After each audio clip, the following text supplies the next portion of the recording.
30 വർഷമായി ഓടുന്ന ഒരു സിനിമ നിങ്ങൾ ചിലരെങ്കിലും ഇതേക്കുറിച്ച് കേട്ടിട്ടുണ്ടാകും. അതെ, ദിൽവാലെ ദുൽഹനിയെ ലേ ജായേംഗെ. വലിയ വലിയ ദേശങ്ങളിൽ ചെറിയ ചെറിയ കാര്യങ്ങൾ സംഭവിക്കാറുണ്ട്.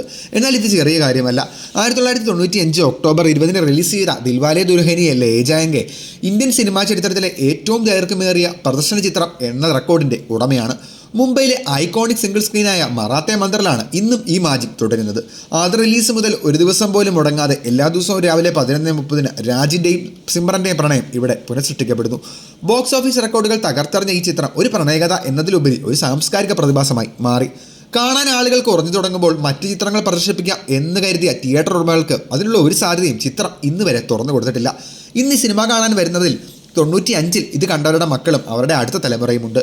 മുംബൈയിലെ സെൻട്രൽ റെയിൽവേ സ്റ്റേഷന് അടുത്തുള്ള ഈ തിയേറ്ററിൽ കുറഞ്ഞ നിരക്കിൽ ചിത്രം കാണാൻ ആളുകൾ ഒഴുകിയെത്തുന്നു. അത് സിനിമയോടുള്ള സ്നേഹം മാത്രമല്ല, ഒരു പഴയ ഓർമ്മ പുതുകൾ കൂടിയാണ്. കോവിഡ് ലോക്ക്ഡൗൺ സമയത്ത് മാത്രമാണ് ഈ